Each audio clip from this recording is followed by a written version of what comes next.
Hello students, आज हम अपनी हिंदी ग्रामर का मोस्ट इम्पॉर्टेंट टॉपिक करेंगे व्यंजन संधि। इससे पहले हमने स्वर संधि को बड़े विस्तार से पढ़ा था। ये व्यंजन संधि अधिकतर जो स्टूडेंट्स हैं वो उनको बड़ी टफ लगती हैं, इसमें बहुत पजल होते हैं। तो आज हम इसको बड़े विस्तार से बड़े ध्यान से पढ़ेंगे। तो आइए देखिए, इसके जो है कुछ नियम होते हैं। अगर वो नियम हम समझ लें और उन नियमों को अटेम्प्ट करना सीख लें तो व्यंजन संधि में कुछ भी नहीं है, चुटकियों में जो है ये संधि हमें याद हो जाएगी, समझ आ जाएगी। तो देखिए, स्वर संधि में क्या था? स्वर संधि का क्या मतलब था कि स्वर स्वरों का आपस में मेल हो रहा था और उन्हीं का विच्छेद हो रहा था। व्यंजन संधि में क्या होता है कि स्वर और व्यंजन दोनों का ही मेल हो सकता है और दोनों का ही विग्रह, कि व्यंजन में व्यंजन और स्वर दोनों ही आ सकते हैं। ठीक है, वो होती है व्यंजन संधि। आइए देखिए, इसके कुछ हम नियम समझेंगे।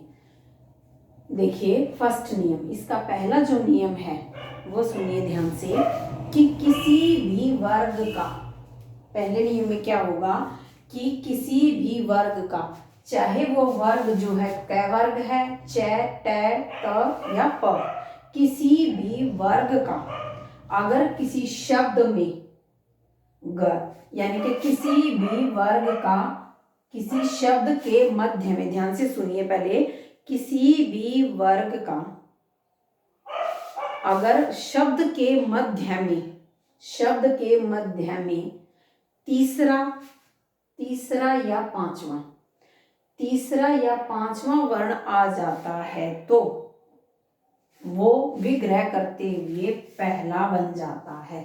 दोबारा फिर सुनिए बेटा, कि अगर किसी शब्द के मध्य में किसी भी वर्ग का, चाहे क, च, ट, त, प, किसी भी वर्ग का अगर तीसरा वर्ण आ जाता है या पांचवा आ जाता है, तीसरा या पांचवा, 3 5, तीसरा या पांचवा वर्ण आ जाता है तो विच्छेद जब हम करते हैं तो वो उसी वर्ग का पहला वर्ण बन जाता है। देखिए कैसे समझेंगे पहले इसको। अब देखिए, इस मैंने शब्द लिखा हुआ दिगंबर, ग, यानी कि क वर्ग का कौन सा है? तीसरा है। और मैंने क्या नियम बताया है बेटा, किसी भी वर्ग का अगर तीसरा है तो विच्छेद करते हुए वह पहला बन जाता है। समझ आया? देखिए कैसे बना। अब मैंने क्या लिखा हुआ है? दिगंबर। अब विग्रह करेंगे। मैंने नियम आप लोगों को बताया है कि किसी भी वर्ग का अगर तीसरा वर्ण किसी शब्द के मध्य में आ जाता है तो वह विग्रह करते हुए क्या बन जाता है बेटा? पहला, उसी वर्ग का पहला वर्ण बन जाता है। जैसे दिगंबर था तो हमने क्या किया? दिक प्लस अंबर, यानी कि ग वर्ग का जो पहला वर्ण था क्या? क, तो वो क्या बन गया? दिक, दिक प्लस अंबर। अब नेक्स्ट देखिए, जैसे मैंने लिखा हुआ है ऋग्वेद, ये भी तीसरा वर्ण है तो तीसरे वर्ण का क्या बन गया? पहला, तो क्या हो गया? ऋग्वेद। समझ आया? नेक्स्ट देखिए तन्मय, देखिए न, पांचवा वर्ण मैंने बोला था किसी भी वर्ग का अगर कोई भी वर्ग है, किसी भी वर्ग का तीसरा या पांचवा किसी शब्द के मध्य में आ जाता है तो विग्रह करते हुए वो उसी वर्ग का पहला वर्ण बन जाता है। अब जैसे देखिए, तन्मय में क्या है? न है, और न कौन सा वर्ण है? पांचवा। तो जब इसका विग्रह करेंगे तो वो किस में परिवर्तित हो जाएगा? तय में। तो देखिए, न पांचवा वर्ण था, है ना? पांचवा वर्ण था ना, तो क्या बन गया? तत्मय। क्या बना? तत्मय। ठीक है। अब नेक्स्ट देखिए जगन्नाथ, इसमें भी पांचवा है। किसका? किस वर्ग का? तय वर्ग का। तो क्या बन गया? जगत प्लस नाथ। तो हमने क्या समझा कि पहले नियम हमने क्या समझा कि जब किसी भी शब्द में, किसी शब्द के मध्य में अगर किसी भी वर्ग का तीसरा आ जाए या पांचवा, 3 5 याद रखना आपने, तीसरा आ जाए या पांचवा तो वो कौन सा बन जाएगा बेटा? उसी वर्ग का पहला वर्ण बन जाएगा विच्छेद करते समय। क्लियर? समझ आया? नेक्स्ट देखिए बेटा, दूसरा नियम क्या है?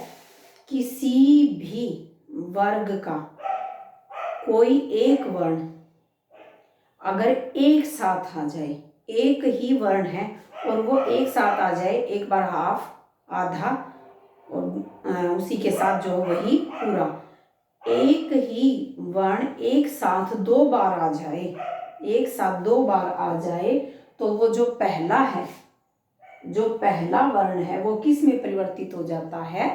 तय में। दोबारा फिर सुनिए बेटा, किसी भी वर्ग का कोई वर्ण एक साथ किसी शब्द में एक साथ दो बार आ जाए, तो वो पहला जो वर्ण है वो किस में परिवर्तित हो जाता है?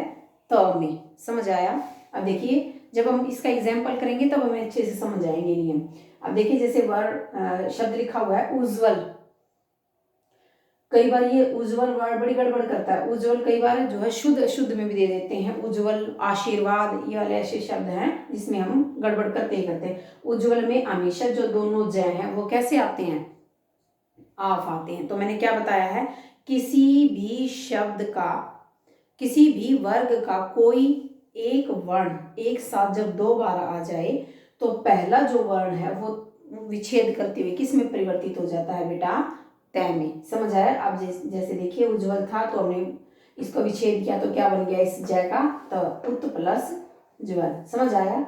अब जैसे वैसे ही उल्लेख है, ये भी सेम है, तो पहले का क्या बन गया? त, उत प्लस लेख। नेक्स्ट देखिए सज्जन, ये भी दोनों सेम है, तो पहले का क्या बन गया? त, सत्यजन। ऐसे ही तट्टिका, तो पहले का क्या बना? त, टीका। ठीक है ना? तत् प्लस टीका।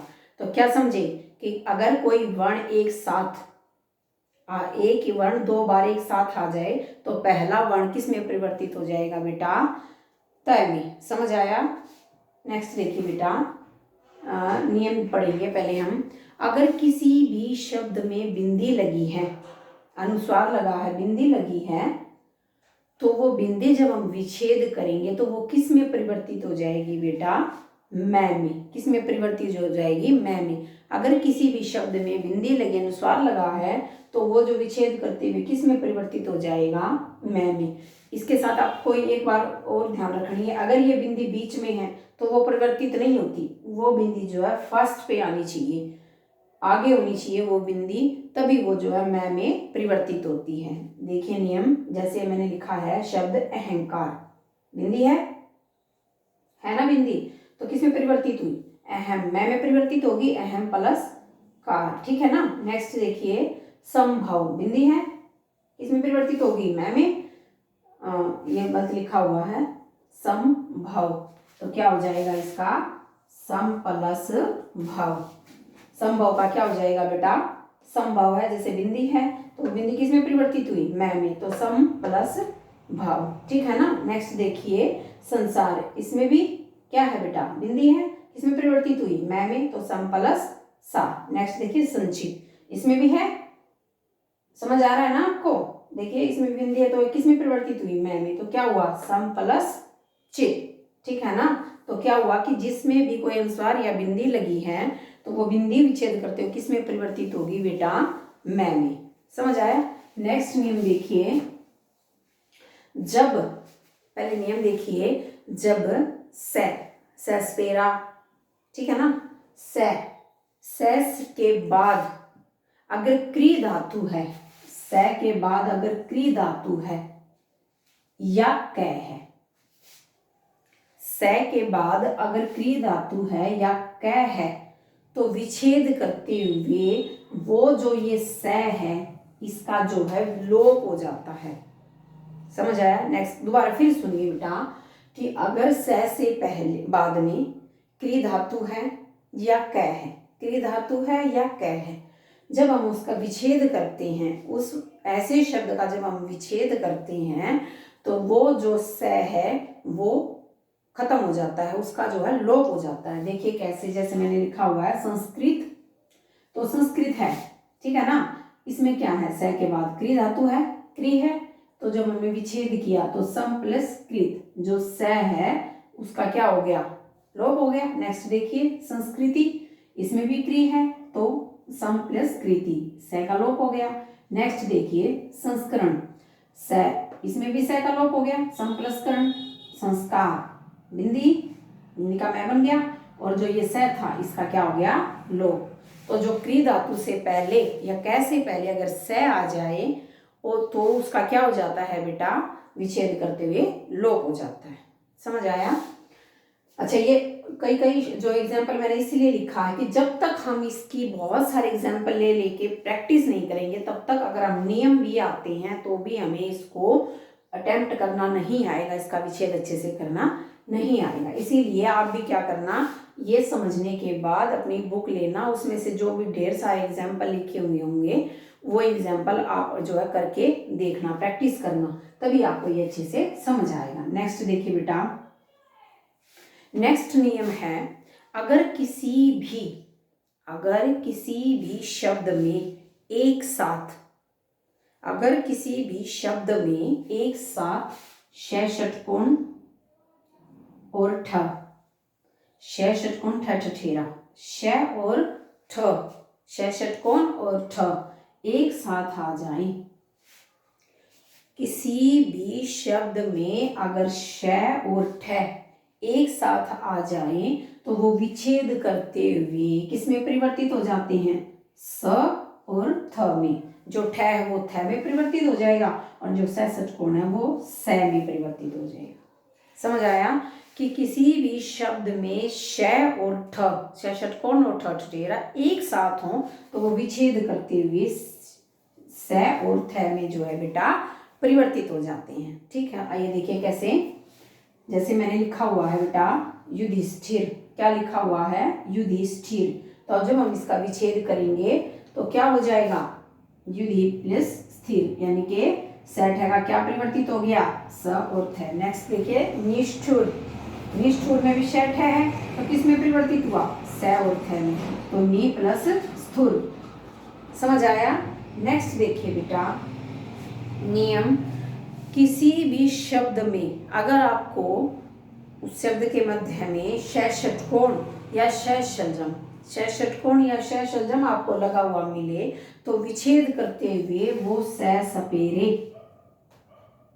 में परिवर्तित हो जाता है। कैसे, देखिए क्या बोला मैंने कि किसी भी शब्द के मध्य में श षटकोण हो या श षलजम हो, जब हम उसका विच्छेद करेंगे तो वो स में परिवर्तित हो जाएगा, श नहीं रहेगा, स में परिवर्तित हो जाएगा। देखिए जैसे शब्द है विषम, क्या शब्द है विषम, तो उसका विच्छेद करेंगे तो क्या हो गया, वी प्लस सम, क्या हुआ बेटा, वी प्लस सम। नेक्स्ट देखिए अभिषेक, श है तो किस में परिवर्तित हो गया, स, अभी प्लस सेक।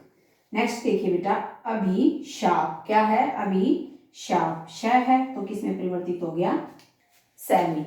समझ आया कि अगर श है तो किस में परिवर्तित हो जाएगा बेटा, स में। देखिए दोबारा एक बार फिर हम रिमाइंड कर लेते हैं, अगर तीसरा वर्ण है या पांचवा है तो किस में परिवर्तित हो जाएगा, पहले में। जैसे हमने ये किया हुआ है, दिगंबर है, द का ग का क्या बन गया बेटा, क का। नेक्स्ट नियम देखिए, जब दो एक ही वर्ण दो बार एक साथ आ जाए तो वो पहला वर्ण किस में परिवर्तित हो जाएगा बेटा, त में। ठीक है, अब तीसरा नियम है, तीसरे में अगर अंक की बिंदी लगी हुई है, अगर बिंदी लगी हुई है तो वो किस में परिवर्तित हो जाएगी, मैं में, जैसे हमने की हुई है। नेक्स्ट देखिए अगर स से पहले क्या है, क्री धातु है या क है, स के बाद क्री धातु है या क है तो किस में परिवर्तित हो जाएगा, प्लस लगा देंगे हम उसमें और क्या हो जाएगा, उसका स का लोप हो जाएगा, समाप्त हो जाएगा। अगर किसी भी शब्द में श और ठ लगा हुआ मिले तो आप किस में परिवर्तित कर दोगे बेटा, उसको स और थ में। ठीक है ना, स और थ में। नेक्स्ट देखिए अगर किसी भी शब्द में आपको श षलजम या स षटकोण लगा मिले तो आप किस में परिवर्तित कर दोगे, स में। समझ आया। ये एक बार आप जब इसकी प्रैक्टिस करोगे, जो मुख्य मुख्य नियम थे वो मैंने करवा दिए, इन्हीं में से ही एग्जाम में 101% आता है। इन्हीं नियम में से कोई एक नियम से आपको शब्द उठा के दे देगा, लेकिन आप उसको तभी कर पाओगे जब आपको ये नियम याद होंगे और इस नियम को आप फॉलो करना सीख लोगे। ये आपको तभी आएगा बेटा जब आप इसकी जो बार बार प्रैक्टिस करोगे। ठीक है, अगर आपको मेरी वीडियो अच्छी लगी और थोड़ी सी भी अगर आपको यूजफुल लगती है तो प्लीज़ मेरी वीडियो को लाइक शेयर एंड सब्सक्राइब कीजिए। Thank you.